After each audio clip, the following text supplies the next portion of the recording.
Você acompanha a partir de agora o programa Portas Abertas, o programa oficial da Prefeitura de Juína. Produção e edição Departamento de Comunicação, Prefeitura de Juína.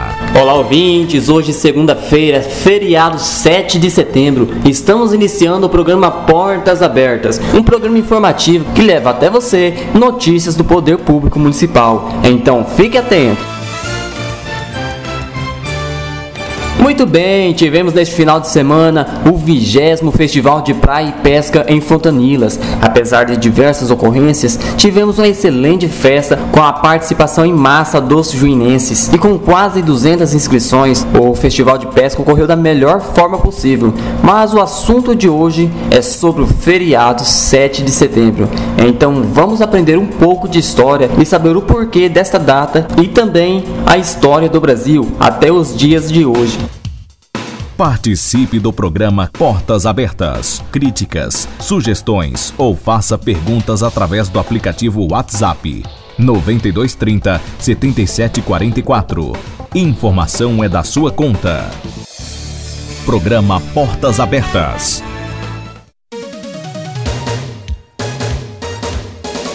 O Dia da Independência do Brasil é celebrado em 7 de setembro, dado que foi nesse dia que, às margens do rio Ipiranga, Dom Pedro tornou o país independente. Então vamos saber um pouco mais sobre o 7 de setembro.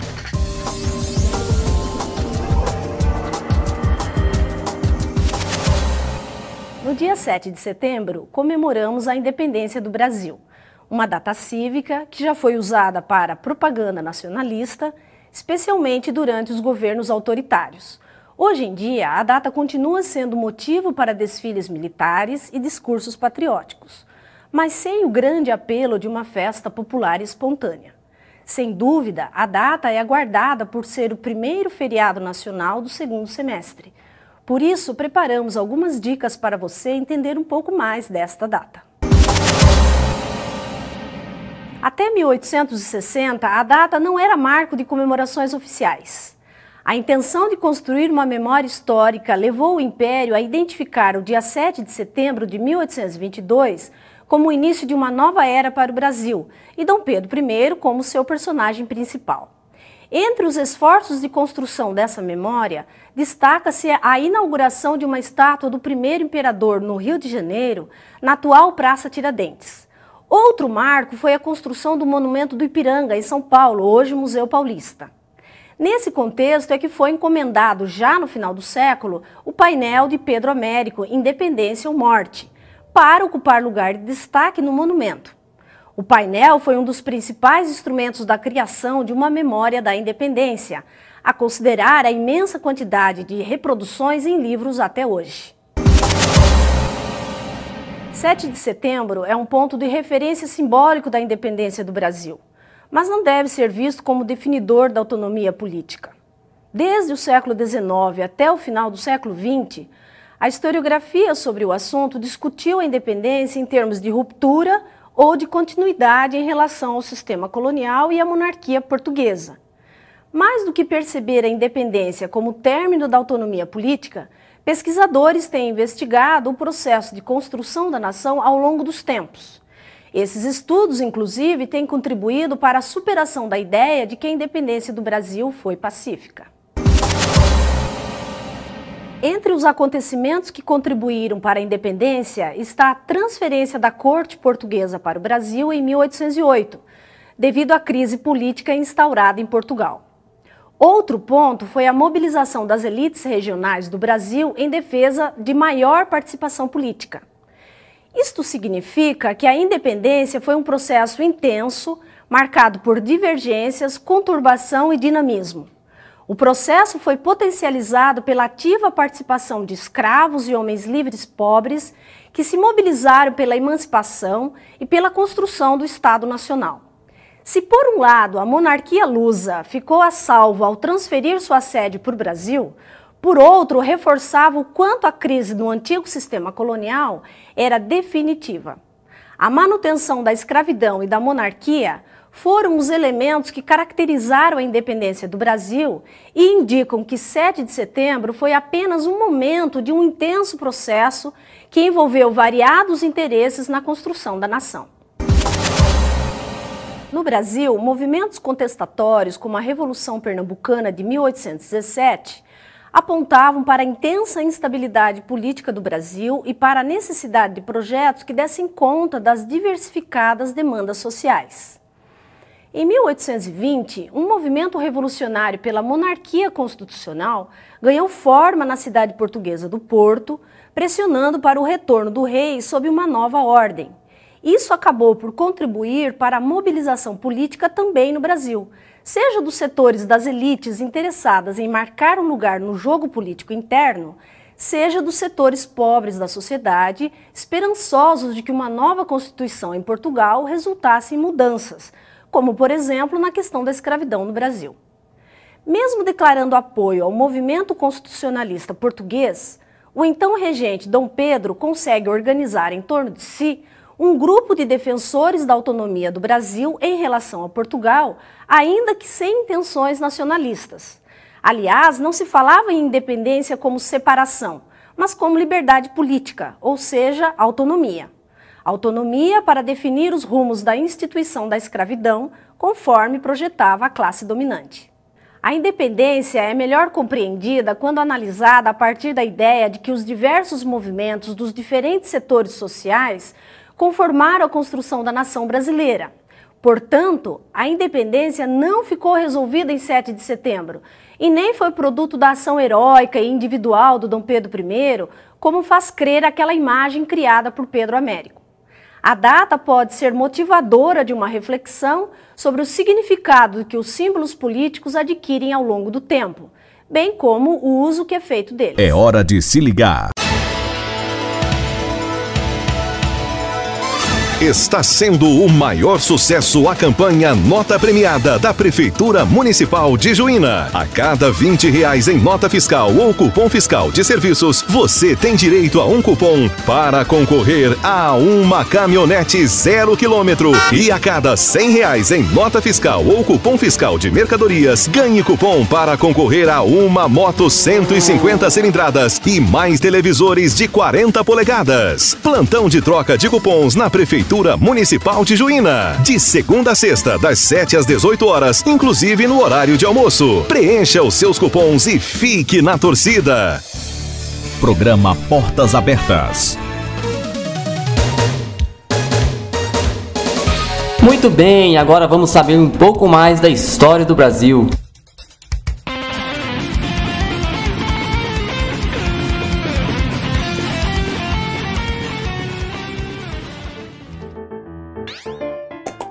$10 milhões de habitantes. Você sabia que era esse o número de habitantes no Brasil em 1872? E que nessa época a cidade mais populosa do Brasil era o Rio de Janeiro? Pois bem, além das sociedades indígenas, essa população era composta basicamente por 3 níveis sociais: os escravos, os homens livres e a aristocracia. 2 foram os imperadores que o Brasil teve durante o período monárquico: Dom Pedro I e Dom Pedro II, pai e filho. O pai inaugurou o primeiro reinado logo após a independência do Brasil em relação a Portugal, mas uma série de problemas o levou a renunciar em nome do seu filho. O menino tinha apenas 5 anos de idade, então o país foi governado por uma série de regências até Dom Pedro II assumir o trono em 1840. A economia da época era basicamente agrícola e voltada para exportação. No início do século XIX, o produto da vez era o açúcar, mas a partir de 1840, o café veio com tudo e dominou a produção. Quem fazia todo tipo de trabalho eram os escravos, claro. Nesse período, surgiram as primeiras ferrovias brasileiras, responsáveis pelo transporte da produção até o Porto de Santos. Em 1888, já no apagar das luzes da monarquia, depois de muita pressão política e vários movimentos de intelectuais, muitos dos escravos já estavam livres. A abolição decretada pela princesa Isabel apenas encerrou esse processo. A partir daí, o Brasil passou a intensificar a vinda de mão de obra imigrante. Grandes nomes das artes brasileiras surgiram nesse período. Quem não conhece? Minha terra tem palmeiras onde canta o sabiá, as aves que aqui gorjeiam não gorjeiam como lá. Poema escrito em 1843 por Gonçalves Dias.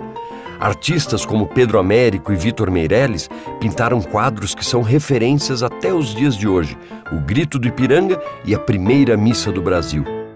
Na música, por exemplo, temos Carlos Gomes, compositor da ópera O Guarani. Entre os vários pioneiros da época, o destaque fica por conta de Chiquinha Gonzaga, grande pianista de choro e a primeira mulher a reger uma orquestra. E não podemos esquecer a criação do Museu Nacional, no Rio de Janeiro. E assim, a vida ia acelerando, graças a inovações tecnológicas como a fotografia e o telefone, trazidos por Dom Pedro II, e a lâmpada elétrica. O período monárquico termina com o início da industrialização, que chegou junto com a República. É quase óbvio, o período da nossa história, conhecido como Primeira República, começa oficialmente com a Proclamação da República, em 1889. 4 anos depois, surgiu a primeira Constituição Republicana do Brasil. Os pontos principais: sistema presidencialista de governo, separação entre Estado e Igreja e o direito de voto para homens maiores de 21 anos. Nesse período, o café era a grande estrela econômica do Brasil, um país predominantemente agrícola. A indústria também começava a crescer, primeiro no Rio de Janeiro, depois em São Paulo. A superprodução de café trouxe momentos de crise pela baixa dos preços, mas a oligarquia agrícola, sempre presente no governo federal, acabou dando um jeito nisso. E quem é que trabalhava nas fazendas e indústrias do Brasil? Brasileiros, claro, mas também os cerca de 3.800.000 imigrantes que entraram no país entre 1887 e 1930. Esse número é bastante expressivo para um país que em 1900 possuía 17 milhões de habitantes. Quanto aos ex-escravos, esses enfrentaram desemprego, desigualdade social e preconceito racial. E enquanto as cidades se urbanizavam e as fazendas cresciam, a população não tinha leis trabalhistas a seu favor. A greve geral de 1917 foi um dos resultados disso. Mas essa não foi a única mobilização operária do período, marcado pela organização de sindicatos e partidos políticos de inspiração anarquista e socialista. Grandes momentos culturais na Primeira República. Em 1896, no Rio de Janeiro, tivemos a primeira exibição de cinema no Brasil. A literatura nos deu grandes nomes como Machado de Assis e Euclides da Cunha. E na música, a genialidade de Pixinguinha e Donga, autor de Pelo Telefone, o primeiro samba gravado. A Semana de Arte Moderna, em 1922, chacoalhou São Paulo e destacou nomes que a gente conhece muito bem: Mário de Andrade, Oswald de Andrade, Anita Malfatti e Tarsila do Amaral. E como símbolo do progresso nacional, tivemos o surgimento e a criação de museus em algumas capitais. No cenário político, o Brasil vivia a chamada política do café com leite, os partidos republicanos paulista e mineiro se revezando na presidência do país. Esse acordo durou até São Paulo romper o combinado e lançar a candidatura de Júlio Prestes em 1930, ano da vez dos mineiros ocuparem o poder. As classes dominantes de Minas e Rio Grande do Sul formaram a Aliança Liberal e lançaram o gaúcho Getúlio Vargas como candidato. Júlio Prestes venceu as eleições, mas a Revolução de 1930 colocou Vargas no poder e pôs fim à Primeira República. A figura principal da era Vargas foi o homem que deu nome a ela, Getúlio Vargas. Ele foi presidente da República por 15 anos ininterruptos, período iniciado com a Revolução de 1930. Até 1934, ele foi chefe do governo provisório. Depois, foi eleito indiretamente para permanecer na presidência até 1938. Mas antes que as novas eleições acontecessem, no final de 1937, o governo inventou e divulgou a descoberta de um plano batizado de Plano Cohen. Uma ameaça que iria incendiar as igrejas, invadir casas e implantar o comunismo no Brasil.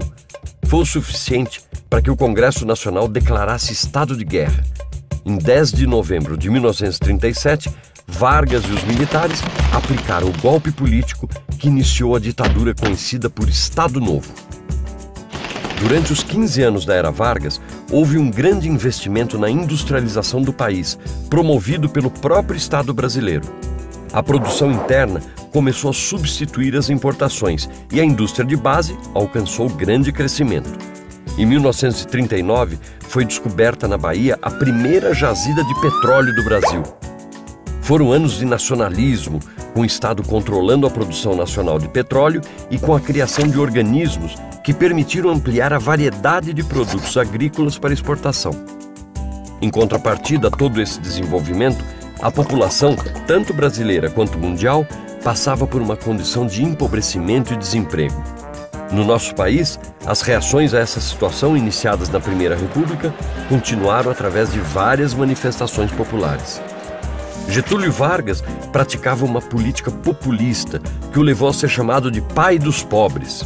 Mas, a despeito disso, seu governo repreendeu, perseguiu, prendeu, torturou e exilou intelectuais e políticos contrários aos seus preceitos. Então, em 1942, o Brasil entrou na Segunda Guerra Mundial e o poder de Getúlio começou a enfraquecer. A Era Vargas foi também a Era do Rádio. Fundada em 1936, a Rádio Nacional do Rio de Janeiro foi um marco na história do país, lançando as radionovelas e inovando o jornalismo com o Repórteresso. Ser um artista da Rádio Nacional era como ser astro de Hollywood hoje em dia. Aracide Almeida, Ataúfo Alves, Lamartine Babo, Orlando Silva, Francisco Alves, as marchinhas de carnaval de João de Barro, tudo isso aconteceu na Era Vargas, que também teve cinema, com a produção de mais de 30 filmes em apenas um ano. Teve Raquel de Queiroz, Carlos Drummond de Andrade na literatura, teve Di Cavalcanti e o Núcleo Bernardelli nas artes plásticas, teve Carmen Miranda, que divulgou nossa música nos Estados Unidos e se tornou a nossa inesquecível Pequena Notável. E dentro da chamada política pedagógica do Estado Novo, teve a criação dos Museus Nacionais. Em 29 de outubro de 1945, pressionado pelos militares, Getúlio Vargas renunciou. O período de tempo que chamamos de Brasil contemporâneo já tem mais de 60 anos. É muita história. Então, é melhor ir por partes. Antes disso, é importante dizer que houve um movimento que perpassou todo esse período, a intensa migração populacional entre as regiões brasileiras. E agora, que tal dividir o período em 3 blocos? Vamos ver primeiro o que aconteceu entre 1945 e 1964. Durante esses quase 20 anos, tivemos o otimismo dos anos JK, com a construção de Brasília, o desenvolvimento da indústria nacional, a instalação de grandes empresas multinacionais. Houve também a migração do campo para as cidades. Por outro lado, no cenário internacional, a Guerra Fria opunha Estados Unidos e União Soviética, conflito que influenciou ideologicamente as práticas políticas dos anos seguintes. No Brasil, essa situação, entrelaçada a outros fatores, culminou com o golpe militar em 1º de abril de 1964. Nesses 20 anos, a vida cultural brasileira se agitava com Oscarito, Grande Otelo, Dercy Gonçalves, Mazzaropi, Cinema Novo, diversas companhias de teatro em todo o país, TV Tupi, Bossa Nova, Jorge Amado, Carolina de Jesus, Guimarães Rosa, Carlos Drummond de Andrade, Sérgio Buarque de Holanda. Na educação, tivemos a experiência da Escola Nova, com Anísio Teixeira e o Plano Nacional de Alfabetização de Paulo Freire. E é claro que o povo brasileiro vibrava muito com os gols de Pelé e Garrincha e as nossas primeiras Copas do Mundo, em 1958 e 62. O regime militar deu continuidade e ampliou o modelo econômico de JK. Foi a época dos projetos ufanistas, como a Transamazônica e a usina de Itaipu, e os grandes planos de integração nas áreas da saúde, educação, infraestrutura e telecomunicações. Crescemos economicamente, mas à custa de indicadores sociais muito baixos, uma dívida externa de 91 bilhões de dólares e uma inflação de 223% em 1984. A vida urbana cresceu rapidamente e o meio rural viu surgirem os boias frias. A ditadura militar durou 21 anos, que tiveram como resultado milhares de cidadãos presos e cerca de 500 mortos e desaparecidos, em decorrência das ações de órgãos de repressão. Como resposta a essa situação, os mais diversos setores da sociedade civil se reorganizaram para reivindicar a volta da democracia. O movimento de mulheres, a defesa dos direitos indígenas, o movimento negro, o movimento estudantil são exemplos de alguns dos setores sociais articulados à campanha das diretas já. Mas, ao mesmo tempo, se assistia ao surgimento de novos partidos políticos e à reorganização dos sindicatos. Entre os artistas, muita resistência à censura dos anos de chumbo e outras manifestações artísticas. Tivemos os festivais de MPB da Record, Jovem Guarda, Tropicalismo, Chico Buarque e Plínio Marcos, João Cabral de Melo Neto. Não podemos esquecer do Chacrinha, Nelson Rodrigues, a Porno Chanchada, os Trapalhões, Dancing Days, Elis Regina, os Novos Baianos, Secos e Molhados, o Pasquim, Clarice Lispector, Pichote, Show da Xuxa, o punk e o rock nacional. E no esporte, o tricampeonato do México em 1970. E ainda ganhamos nosso primeiro campeão mundial de Fórmula 1. A ditadura militar acabou, porém o processo de redemocratização foi longo. Somente em 1988 tivemos a Constituinte e em 1989 a primeira eleição direta para presidente da República. E é importante destacar, no mesmo período, a consolidação da legislação ambiental. Os problemas da dívida externa e da inflação permaneceram. Somente em 1994 houve êxito na estabilização da economia com a implantação do Plano Real. Essa política econômica teve como continuidade a privatização de empresas estatais, a desvalorização da moeda brasileira e o aprofundamento do desemprego. Em 2002, foi eleito o primeiro presidente de origem operária. Nesse período, o Brasil foi crescendo. Passamos de quase 52 milhões de habitantes em 1950 para cerca de 188 milhões em 2006. O país sediou eventos de repercussão internacional, como a Eco 92, os Jogos Pan-Americanos. Acompanhamos as vitórias de Ayrton Senna e Guga, o Tetra em 94, o Penta em 2002. Nas telecomunicações, exportamos novelas para diversas regiões do mundo.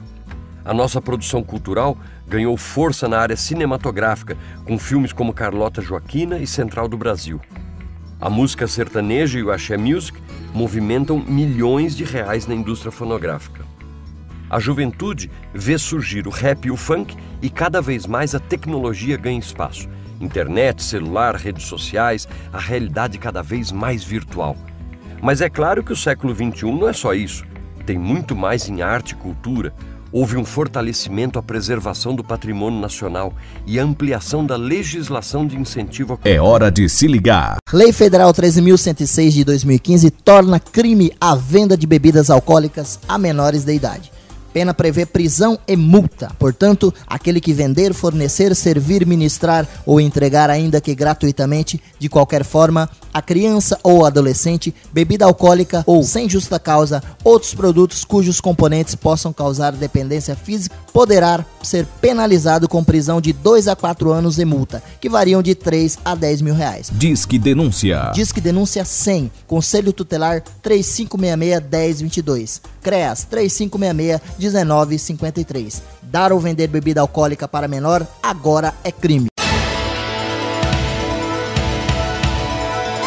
Está sendo o maior sucesso a campanha Nota Premiada da Prefeitura Municipal de Juína. A cada R$20 em nota fiscal ou cupom fiscal de serviços, você tem direito a um cupom para concorrer a uma caminhonete 0 km. E a cada R$100 em nota fiscal ou cupom fiscal de mercadorias, ganhe cupom para concorrer a uma moto 150 cilindradas e mais televisores de 40 polegadas. Plantão de troca de cupons na Prefeitura Municipal de Juína, de segunda a sexta, das 7 às 18 horas, inclusive no horário de almoço. Preencha os seus cupons e fique na torcida. Atenção, o mosquito da dengue está mais perigoso. Ele agora transmite também a chikungunya, uma doença que, como a dengue, causa febre, dor de cabeça, dor atrás dos olhos e dores ainda mais fortes nas articulações. O que não muda é a forma de combatermos os focos do mosquito. Por isso, mobilize sua família e seus vizinhos e elimine os criadores do mosquito.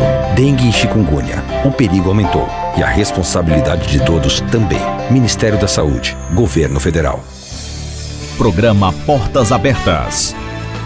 Muito bem, estamos chegando mais um final do programa Portas Abertas. Mas antes, um comunicado. O DAS informa que a partir do dia 9 desse mês, o atendimento ao público será das 8 horas da manhã às 11 e das 13 horas às 17 horas.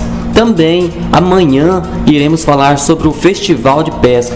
Daremos toda a notícia completa. Mas hoje, só para adiantar, o juinense que ganhou a L200 Triton foi o William Noberto Caetano. Ele é morador do bairro Módulo 4. Ele foi sorteado neste domingo no encerramento da programação do evento. O cupom tinha o número 149. A premiação do festival ainda teve o primeiro lugar um barco carretinha, o segundo lugar um motor de polpa de 5 HP, o terceiro lugar um motor elétrico de 46 lbs e o quarto lugar um kit pesca.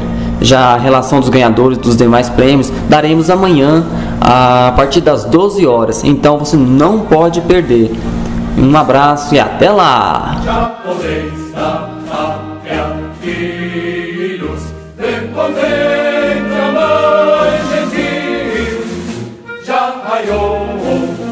A liberdade, um horizonte no Brasil. Já raiou a liberdade, já raiou a liberdade no horizonte do Brasil.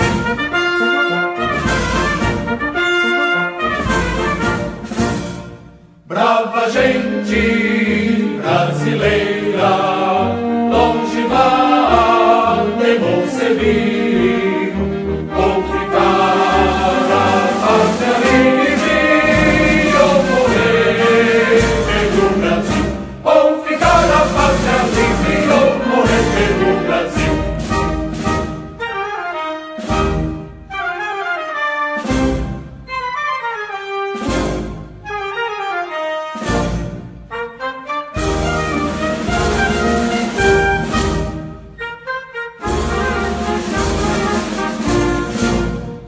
Os grilhões que nos forjava da perfídias do vazio, houve mão mais poderosa, zombou deles o Brasil. Houve mão mais poderosa, houve mão mais poderosa, zombou deles o Brasil.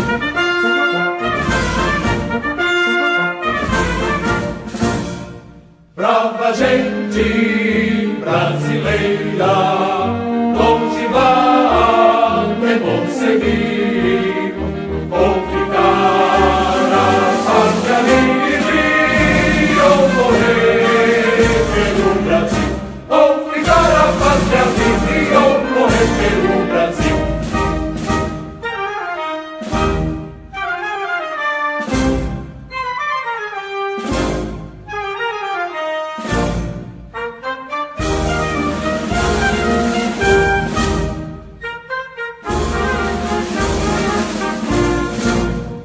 Não tem mais índias falanges que apresentam seus rios, vossos peitos, vossos braços são muralhas do Brasil. Vossos peitos, vossos braços, vossos peitos, vossos braços são muralhas do Brasil.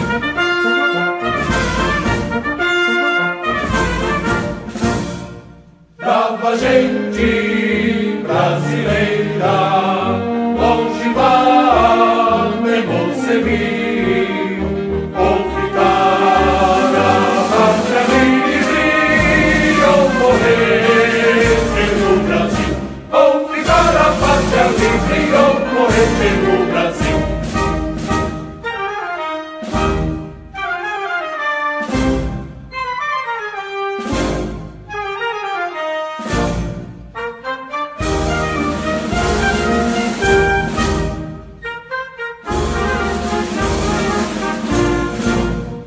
Parabéns aos brasileiros,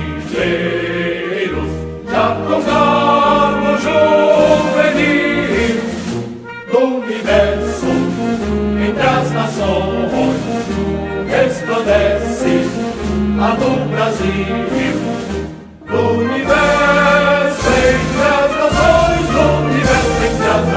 forças fronteiras do Brasil.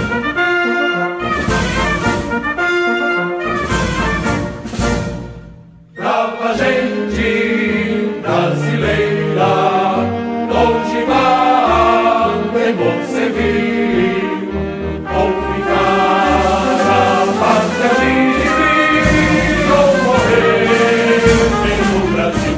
Ou ficar a pátria livre, ou morrer pelo Brasil.